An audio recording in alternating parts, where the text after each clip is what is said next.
This is showing how to use the Dejavoo POS system. So the first thing you're going to want to do is turn it on. The on switch is going to be this button right here.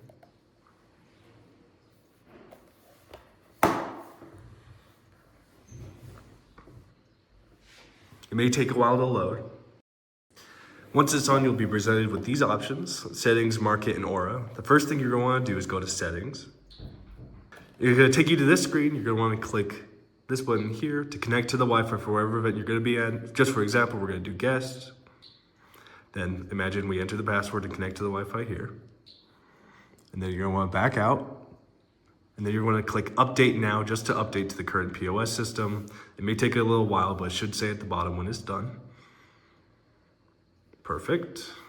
And then from there, you're going to go back to the home screen. So you're going to hit, hard to see, the little back button here.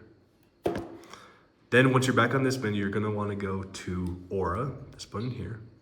And Aura is going to be where you're going to be doing all your transactions. All right. It's going to be in training mode for the example of this video. That won't change much for the real thing. You're going to tap here. And then almost all your transactions are going to be on credit. You're going to click on credit. And then from here, this is where all your transactions are going to occur. Whenever someone is ready to check out, you're going to click sale. And then you're just going to enter the total amount of all the items they're purchasing. Just for example, we're going to put $1. You're going to hit OK. And this is going to prompt you for payment.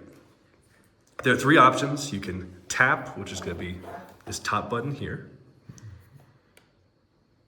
Perfect. Tap is going to be what you're going to be using most often just because it's easiest. Transaction approved. And then at the top here, it's going to print the receipt, blank for the tutorial, and then it will ask for a customer copy. You're going to want to print that. And then this is going to be the copy that you give to the customer. All right. If they had wanted to use any of the other options instead of tap, there's an option for inserting, which is right here on this right side. And then there's going to be an option for swiping, which is this line right here. Next thing we're going to show you is how to void a transaction if a mistake was made on a previous ticket or anything like that. You're going to click the star here. This is going to have all your favorite options. And then you're going to see these options here. You're almost always going to go void transaction.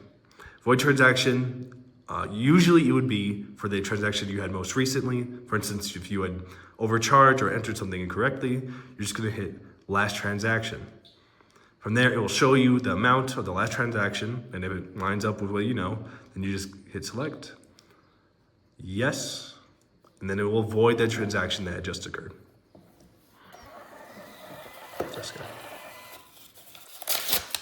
Perfect. They'll print a customer copy as well.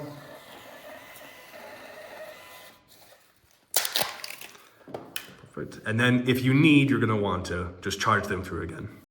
Then let's just say, for example, that the transaction you need to void isn't your most recent transaction. You're going to still go to favorites here, void transaction, same option as last time, and then you're going to go to view all. This will pull up all the transactions you've had. So if let's say it was from 2 months ago, so you're going to click previous, and you're going to see the different numbers. So a lot of times you're just going to look at the amount, previous, and let's say it was this one for $3. You're going to click select, void, and then same as before, it's going to print out a receipt. Beep. Here, and then you can print out a customer copy as well.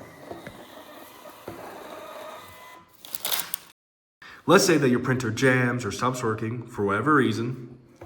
This is how you're going to replace the printer paper. So you're going to take your printer paper replacement, and then you're going to pull on the back of this here to open up the printer.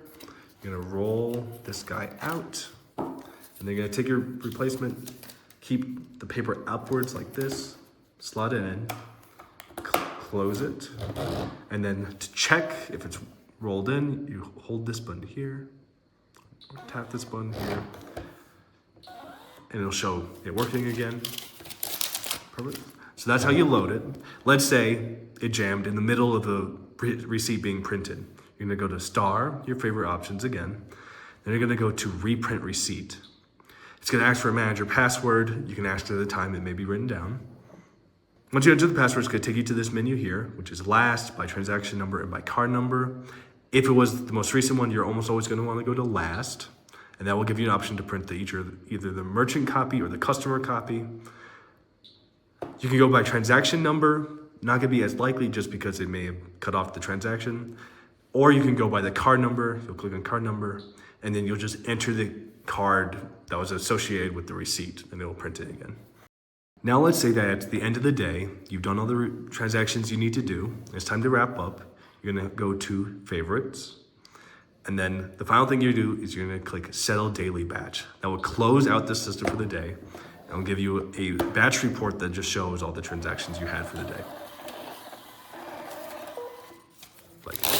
Like this guy here. And then that would be the final thing you need to do just to close the system out. And then you can feel free to hit the power button there.